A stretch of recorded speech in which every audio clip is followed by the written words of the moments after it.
রমেশ একদিন রাত্রিবেলায় বাড়ি যাচ্ছিল। সে রাস্তা দিয়ে হেঁটে হেঁটে যাচ্ছিল, তখনই হঠাৎ পুরো শহরের কারেন্ট চলে যায়। রমেশ তখন কিছুই বুঝতে পারে না। তারপরে সে হেঁটে হেঁটে যেতে থাকে। হঠাৎ তখনই বৃষ্টি পড়তে শুরু হয়ে যায়। এই সন্ধ্যেবেলায় আমি তো মুশকিলে পড়ে গেলাম। এইদিকে পুরো শহরের কারেন্ট নেই আর এখন বৃষ্টি পড়ছে। এবারে আমি কিভাবে বাড়ি যাই? আমাকে তো বৃষ্টির হাত থেকে বাঁচার জন্য কোনো একটা তো আশ্রয় দেখতে হবে। রমেশ তখন দৌড়তে লাগে। সে দৌড়তে দৌড়তে দেখতে পায় সামনে একটা বাড়ি আছে। তারপরে সে ওই বাড়িতে ঢুকে পড়ে। বাড়িতে ঢুকে দেখে বাড়িটি অনেক অন্ধকার ছিল। তখনই তার সামনে তিনটি দরজা চলে আসে। প্রথম দরজার পেছনে একটা বাঘ ছিল, আর বাঘটি খুব ক্ষুধার্ত আছে। আর দ্বিতীয় দরজার পেছনে একটা কুমির আছে, যেটিও খুব ক্ষুধার্ত আছে। আর তৃতীয় দরজার পেছনে কারণ দেওয়া আছে। রমেশকে তিনটি দরজার মধ্যে একটি দরজা বেছে নিতেই হবে, না হলে সে সারা জীবন সেখানে থেকে যাবে। বন্ধুরা, তোমরা কি রমেশকে সাহায্য করতে পারবে? তাহলে দরজার নাম্বারটি আমাদেরকে কমেন্ট করে জানাও।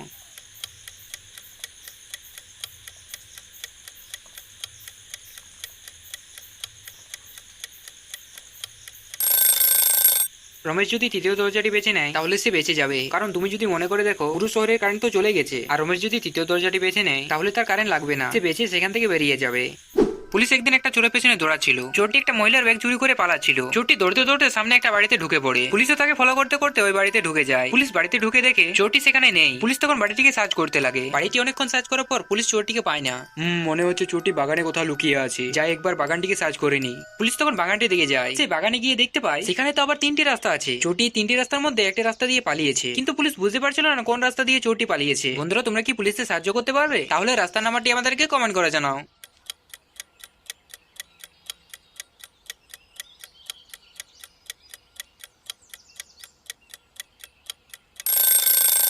তুমি যদি তিনটি রাস্তায় ভালো করে দেখেছো, দেখবে তিনটি রাস্তাতেই পায়চাপ আছে। তুমি যদি প্রথম রাস্তার পায়চাপগুলি দেখো, দেখবে সেই পায়চাপগুলি আসার পায়চাপ, যাওয়ার নয়। আর যদি তুমি দ্বিতীয় রাস্তার পায়চাপগুলি দেখো, দেখবে সেই রাস্তার পায়চাপগুলির ডিস্টেন্স অনেক বেশি, তার মানে সেই পায়চাপগুলি হচ্ছে হাঁটার পায়চাপ। কিন্তু যদি তুমি তৃতীয় রাস্তাটি দেখো, দেখবে সেই রাস্তার পায়চাপগুলির ডিস্টেন্স অনেক বেশি, তার মানে সেই পায়চাপগুলি হচ্ছে দৌড়ার পায়চাপ। আর অবভিয়াসলি চোরটি হেঁটে হেঁটে যাবে না, তার মানে চোরটি তৃতীয় রাস্তা দিয়ে পালিয়েছে। একটা চোর রাত্রিবেলায় চুরি করে আর দিনের বেলায় চুরি করার জন্য বাড়ি খুঁজে বেড়ায়। একদিন সে বাড়ি খুঁজতে খুঁজতে একটা কলোনির সামনে এসে পৌঁছায়। তারপর সে কলোনির তিনটি বাড়ি ভালো করে দেখে। তারপর সে বুঝে যায় তাকে আজ রাত্রিবেলায় কোন বাড়িতে চুরি করতে হবে। বন্ধুরা, তোমরা কি বলতে পারবে আজ রাত্রিবেলায় তিনটি বাড়ির মধ্যে কোন বাড়িতে চোরটি চুরি করবে? বন্ধুরা, তোমরা একটা বুদ্ধি কাটিয়ে বাড়ির নাম্বারটি আমাদেরকে কমেন্ট করে জানাও।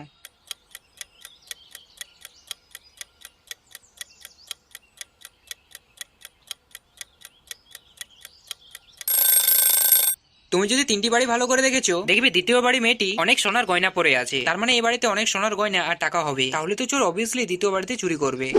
একদিন সকালবেলায় পুলিশের কাছে খবর আসে বাজারে সব থেকে বড় ক্রিমিনাল লুকিয়ে আছে। পুলিশ খবরটা শুনে তখনই বাজারে পৌঁছে যায়। তারপরে সে দেখতে পায় সামনে একটা গাড়ি, একটা বাইক আর একটা বাস দাঁড়িয়ে আছে। পুলিশ তখন সামনে থাকা একটা লোকের কাছে যায়। তারপরে চোরটির ব্যাপারে জিজ্ঞাসাবাদ করে। লোকটি পুলিশটিকে কিছু বলে না। তারপর সে পুলিশটিকে একটা কালো পেন, একটা আমব্রেলা, তারপর তাকে কিছুটি সুগার দেয়। লোকটি পুলিশটিকে কিছু হিন্ট দিতে চেয়েছে। বন্ধুরা, তোমরা কি জিনিসগুলোকে দেখে বলতে পারবে লোকটি কোন জিনিসটিকে ইশারা করছে? গাড়ি, বাইক না বাসটিকে? বন্ধুরা, তোমরা একটু বুদ্ধি কাটিয়ে উত্তরটি কমেন্ট করে ফেলো।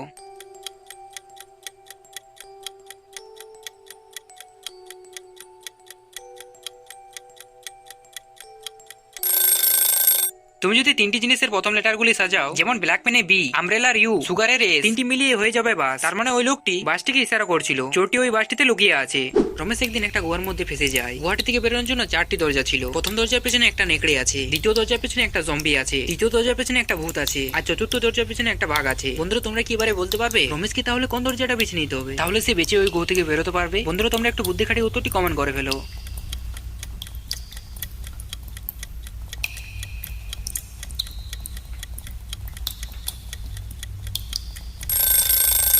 রমেশকে তৃতীয় দরজাটি বেছে নিতে হবে, কারণ ভূতেরা সবাইকে ভয় দেখায়, তারা মানুষদেরকে কোনো ক্ষতি করে না। তাহলে যদি সে তৃতীয় দরজাটি বেছে নেয়, গোয়া থেকে সে বেঁচে বেরোতে পারবে। বন্ধুরা, তোমাদের কি মনে হয় রমেশকে কোন দরজাটি বেছে নেওয়া উচিত? তোমাদের মতামতটি আমাদেরকে কমেন্ট করে জানাও। ডলি একদিন একটা গভীর জঙ্গলের রাস্তা দিয়ে যাচ্ছিল, আর অনেক রাতও হয়ে গিয়েছিল। সে রাস্তা দিয়ে হেঁটে হেঁটে যাচ্ছিল, তখনই বৃষ্টি পড়তে শুরু হয়ে যায়। সে ভয়ে ভয়ে রাস্তা দিয়ে হেঁটে হেঁটে যাচ্ছিল। রাস্তায় যেতে যেতে সে সামনে একটা গুহা দেখতে পায়। তারপর সে আস্তে আস্তে ওই গুহাটির ভিতরে যায়। সে গুহাটির ভিতরে ঢুকে কেমন যেন একটা শব্দ শুনতে পাচ্ছিল। তখনই তার সামনে একটা ভূত চলে আসে। ভূতটি ডলিকে বলে, তুই এই গুহা থেকে বেরোতে পারবি না। আমি গুহা থেকে বেরোনোর সব রাস্তা বন্ধ করে দিয়েছি, কিন্তু তোকে আমি একটা সুযোগ দেবো। দেখ, তোর সামনে এই তিনটি দরজা আছে। এই তিনটি দরজার মধ্যে একটি দরজা জঙ্গলে বেরো, আর বাকি দুটি দরজায় দেওয়াল দেওয়া আছে। তুই একবারে একটা দরজায় খুলতে পারবি। তুই এবারে সঠিক দরজাটা বেছে নে।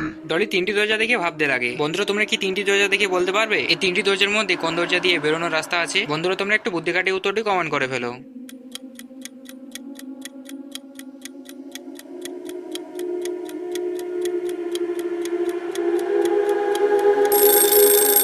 তুমি যদি তিনটি দরজায় ভালো করে দেখেছো, দেখবে দরজাগুলির উপরে কাঁচ লাগানো আছে। আর যদি তিনটি দরজার মধ্যে একটি দরজার পেছনে জঙ্গল আছে, তাহলে সকাল হলে সেই দরজা থেকে আলো বেরোবে। ডলি তখন সেখানে দাঁড়িয়ে সকাল হবার অপেক্ষা করে, আর কিছুক্ষণের মধ্যে সকাল হয়ে যায়। তারপরে সে দেখতে পায় প্রথম দরজা দিয়ে আলো বেরোচ্ছে। ডলি তারপরে বুঝতে পেরে যায় প্রথম দরজার পেছনে জঙ্গল আছে, প্রথম দরজা দিয়ে সে গুহা থেকে বেরোতে পারবে।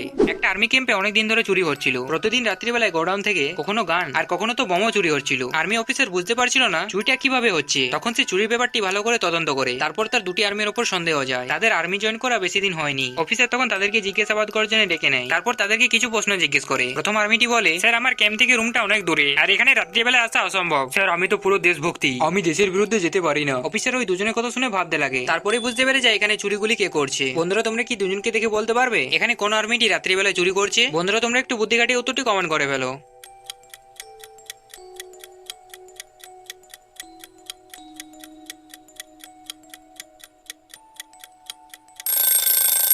তুমি যদি দ্বিতীয় আর্মির ড্রেসটি দেখেছো, দেখবে ড্রেসটিতে ইন্ডিয়ান ফ্ল্যাগটি উল্টো আছে। তার মানে এই ড্রেসটি হচ্ছে নকল। তার মানে সে একটা হচ্ছে ক্রিমিনাল। সে আর্মি ড্রেস পরে রাত্রিবেলায় চুরি করতো। আর্মি অফিসার তখন তাকে ধরে ফেলে।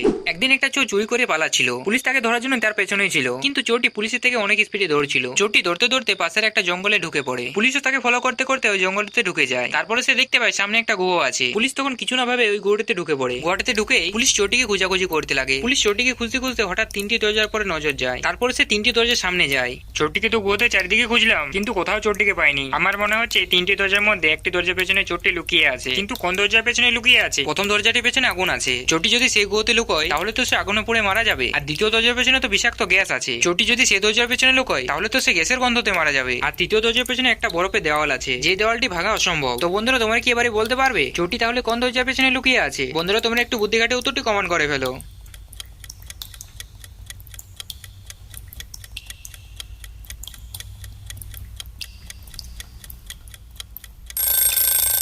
বরফের দেওয়ালটি ভাঙা অসম্ভব, কিন্তু সেটা কি গলানো তো সম্ভব। তুমি যদি গোটি আশেপাশে দেখেছো, দেখবে সেখানে অনেকগুলি কাঠ পড়ে আছে। তার মানে চোরটি সেখান থেকে কাঠ উঠিয়ে তারপর প্রথম দরজা থেকে কাঠটিতে আগুন লাগায়। তারপরে সে তৃতীয় দরজায় গিয়ে বরফটি গলানো শুরু করে। আর তুমি যদি তৃতীয় দরজার আশেপাশে দেখেছো, দেখবে সেখানে অনেক জল পড়ে আছে। তার মানে চোরটি তৃতীয় দরজার পেছনেই লুকিয়ে আছে। পুলিশ তখন তৃতীয় দরজাটি খুলে দেখতে পায় চোরটি সেখানেই লুকিয়ে আছে। একদিন পুলিশ বাজারে দাঁড়িয়েছিল। হঠাৎ তখনই তাদের সামনে দিয়ে একটা গাড়ি পেরিয়ে যায়। গাড়িটি এত স্পিড ছিল যে স্পিডের সব নিয়মগুলি ভেঙে দিয়েছিল। পুলিশ ওই গাড়িওয়ালাটিকে ধরার জন্য তাদেরকে ফলো করতে থাকে। গাড়িটি একটি হোটেলের সামনে গিয়ে দাঁড়িয়ে যায়। তারপর গাড়িটি থেকে তিনটি মেয়ে নেমে আসে। পুলিশ তখন তাদেরকে দাঁড় করিয়ে বলে, তোমাদের এই তিনজনের মধ্যে কে গাড়িটি চালাচ্ছিল? যে গাড়িটি চালাচ্ছিল তাকে আমি স্পিডের নিয়মগুলি ভাঙার জন্য গ্রেফতার করে নেব। তখন ওই তিনটি মেয়ে বলে, স্যার আমি গাড়িটি চালাইনি, গাড়িটি তো টুনি চালাচ্ছিল। না স্যার আমিও গাড়িটি চালাইনি, গাড়িটি তো অনু চালাচ্ছিল। না স্যার আমিও চালাইনি, গাড়িটি তো রিয়া চালাচ্ছিল। পুলিশ তিনজনের কথা শুনেই বুঝতে পেরে যায় এখানে কোন মেয়েটি গাড়িটি চালাচ্ছিল। বন্ধুরা তোমরা কি বুঝতে পারলে? যদি বুঝতে পেরে গেছো তাহলে আমাদেরকে কমেন্ট করে জানাও।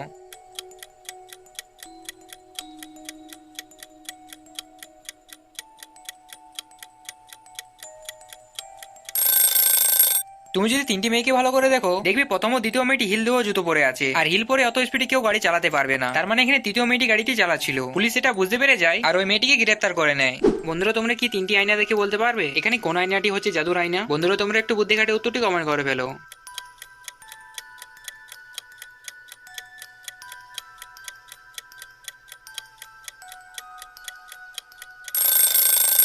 উত্তরটি শোনার আগে ভিডিওটি ভালো লাগলে ভিডিওটাকে একটা লাইক করে দাও। আর এরকম গল্পের ধান্দা ভিডিও দেখতে হলে চ্যানেলটিকে অবশ্যই সাবস্ক্রাইব করে রাখো। তুমি যদি তিনটি আয়নায় ভালো করে দেখেছো, দেখবে তিনটি আয়নাতে মেয়েটি আলাদা ড্রেস পরে আছে। তার মানে এখানে তিনটি আয়নায় জাদুর আয়না। বন্ধুরা তোমাদের কি মনে হয়? তোমাদের মতামতটি আমাদেরকে কমেন্ট করে জানাও।